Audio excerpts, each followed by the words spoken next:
What's up, Savvy Savers? It is London here with you with your Super Saver tip of the day. And today's topic is something called unit pricing. I'm sure many of you are sitting here wondering what the hell is unit pricing and why should I care?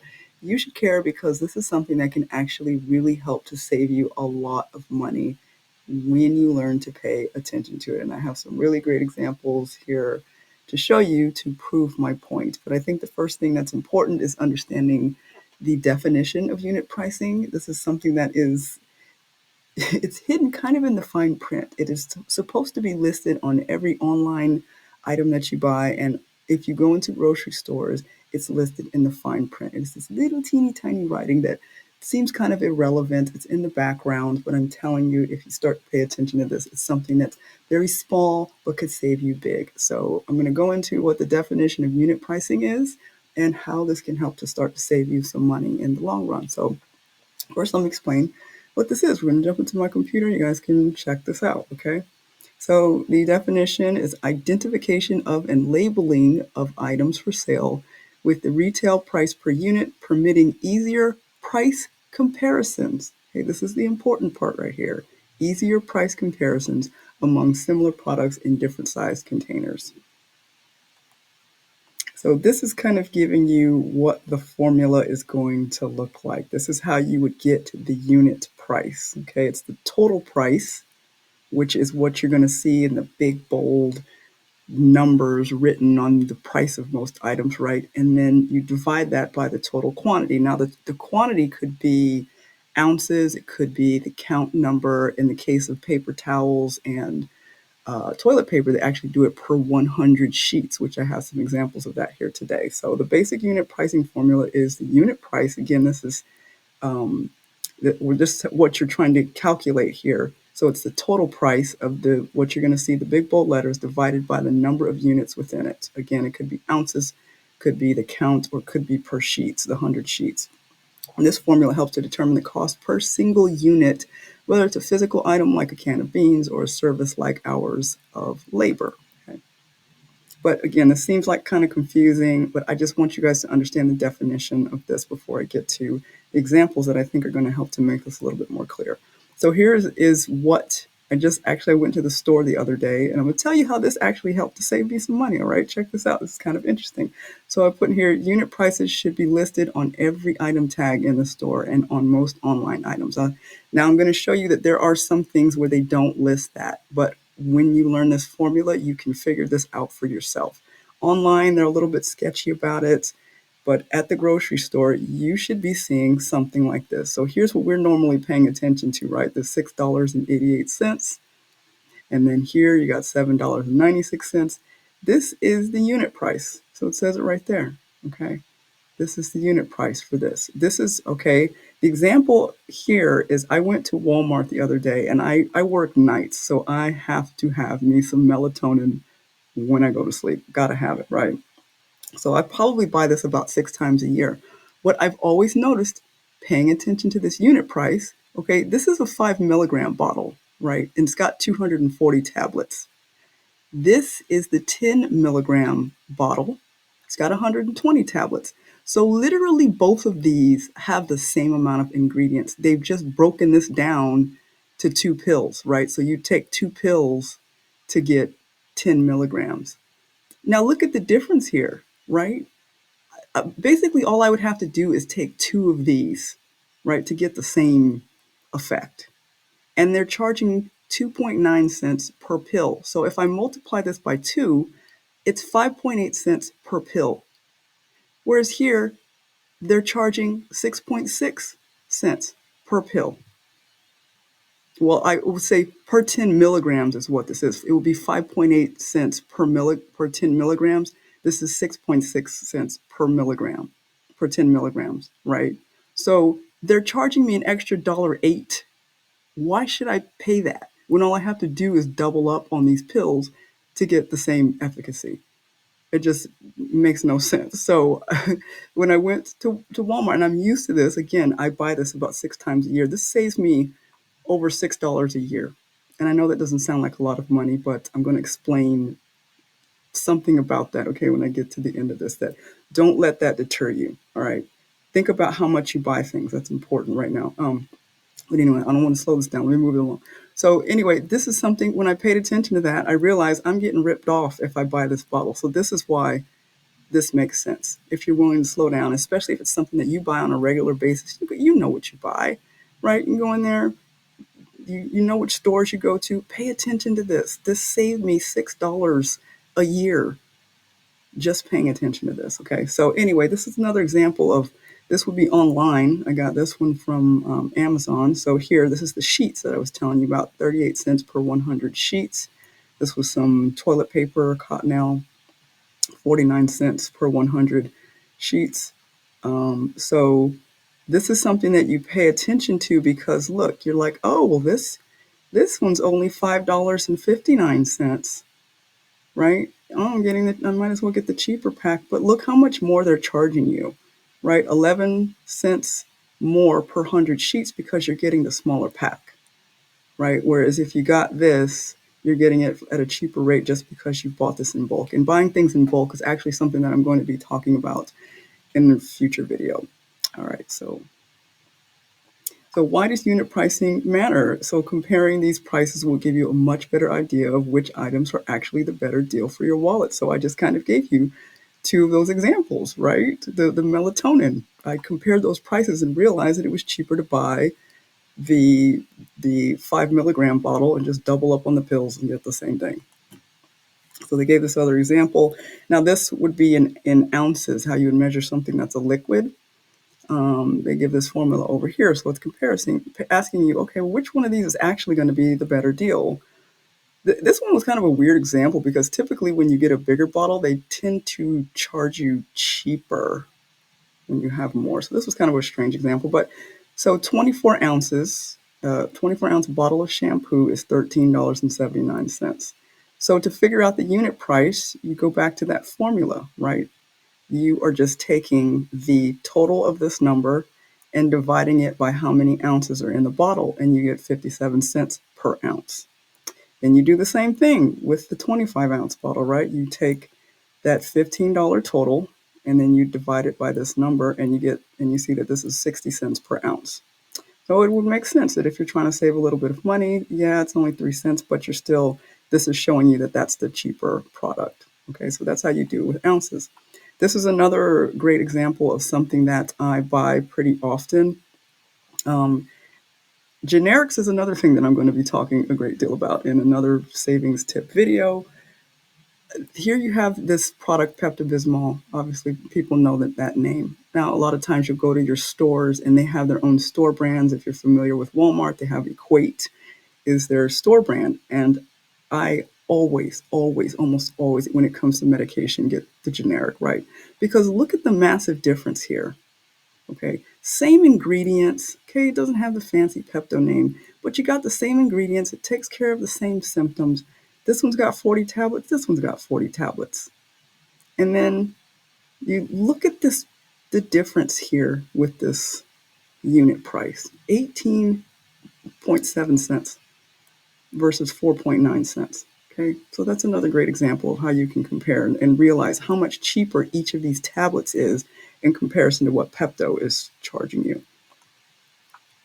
This is another example of something that I like to use, a product. Well, not this product because it's a name brand, but the reason I brought up this example is because they don't have the unit price here. Is what I was telling you, is that sometimes you'll get these stores that don't, these online stores, they're not putting in the unit price the way that they should.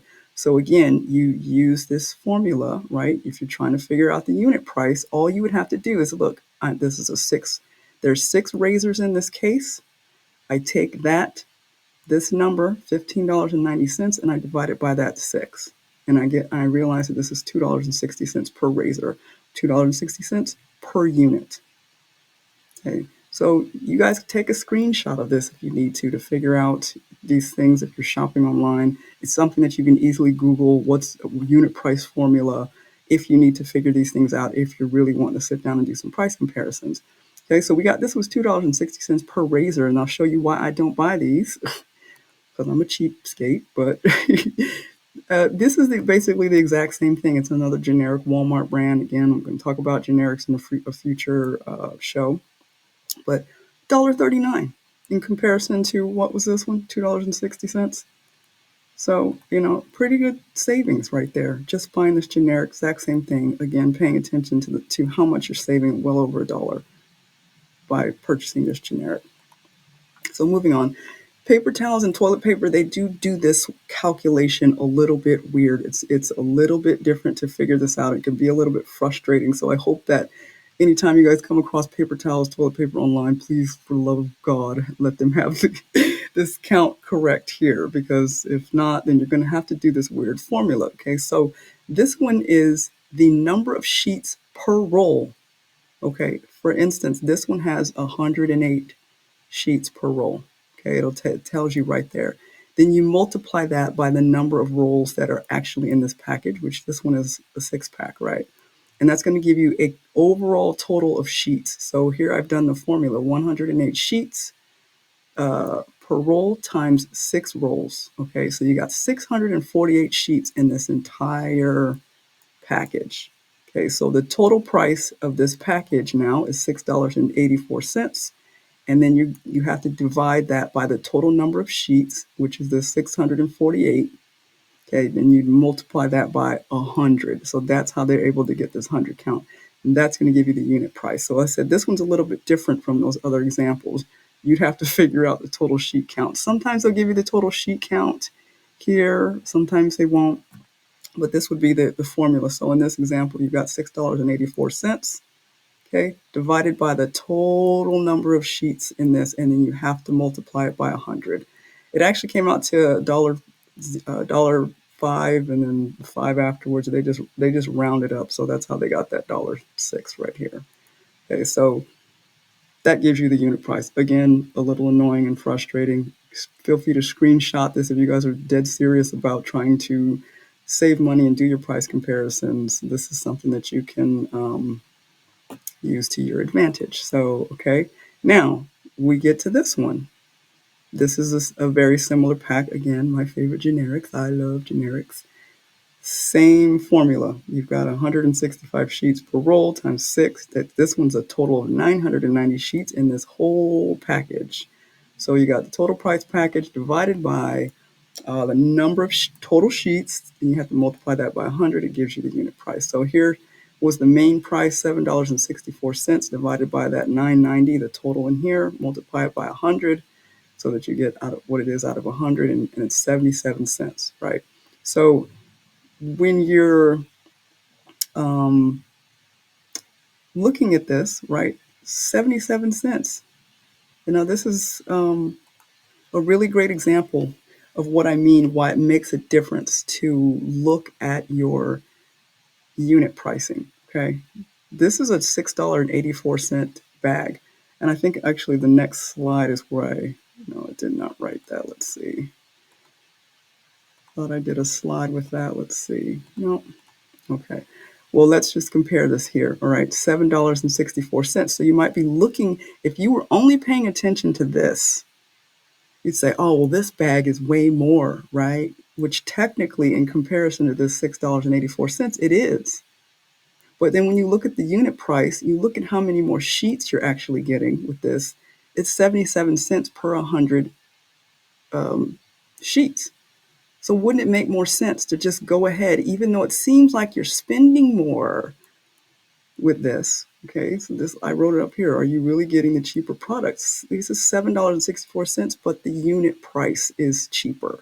So I guess it's up to you. If you're just pinching pennies at that moment, you might want to get this bag. But if you're really looking to stretch your dollar, this would actually be the product to get. So again, here's just some more examples of, I think this one's a toilet paper, another toilet paper. We've got 20.8 cents per 100. And I think this next example kind of shows you what happens. Buying in bulk is another video that I plan to make. So be ready for that one. But look how much of a difference that it makes per sheet count. This one's 17 cents per 100 sheets, just because you bought 80 of these. Okay. This one, it might look like This is another example of, oh my God, I don't want to pay $63.79 for toilet paper. But if you're comparing the unit price here, oops, back to this one, you're paying a cheaper unit price. Even though you're paying this $31.93, still you're paying more per 100 sheets. Okay, if you really felt like stocking up, then this would be the way to go. And the bigger you guys start to go with bulk items, okay, look at how, that's why I wanted to give these bulk examples. And these are more like commercial grade, like they buy these for your business or whatever, but they sell these. You can buy these. If you have a big family and you want to stock up, why not? Because look at this unit price. Okay, 12 cents per 100 in comparison to if you go buy this small pack. All right, you're saving yourself 8 cents per 100 count. So pay attention to this, guys. This is why I'm saying this stuff really does help. And so the last thing I want to say is, and I know some of you are probably sitting here looking like, oh my God, I'm only going to save such and such amount of cents. This is ridiculous, right? This is why I created this book, Micro Money Minded. Okay, think about how often you use products like what I've shown today. Really think about this, okay? Most of us are going to live, probably if we're lucky, 80 to 100 years. And, you probably start taking care of yourself when you're like 20 years old, paying for yourself. How many times, how many times have you had to buy toilet paper? How many times do you buy paper towels? How many times do you buy soap? Can you really even calculate it? For the 80 years maybe that you're taking care of yourself, 70 years. In 70 years, how many times do you buy this stuff, right? So don't let this dollar, like this $6 that I save per year, right, buying melatonin, think about that over the rest of my life, this $6. And this book is going to talk about the ways that you can start to, that was just with melatonin. Okay, I saved $6 a year. Think about all the other little savvy things that I have in here that you haven't seen yet that can help you to save money, and multiplying that out over 40, 50 years of your life. Okay, these are micro amounts of money that could eventually grow to these massive amounts. So this is what Micro Money Minded is all about. So I am always trying to encourage people while I'm here to not only listen to these savings tips, but please, guys, get on this pre-order list. I am anybody who goes ahead and gets on this pre-order list, you're going to get a promo code for $2.99 to get this book when it is released. So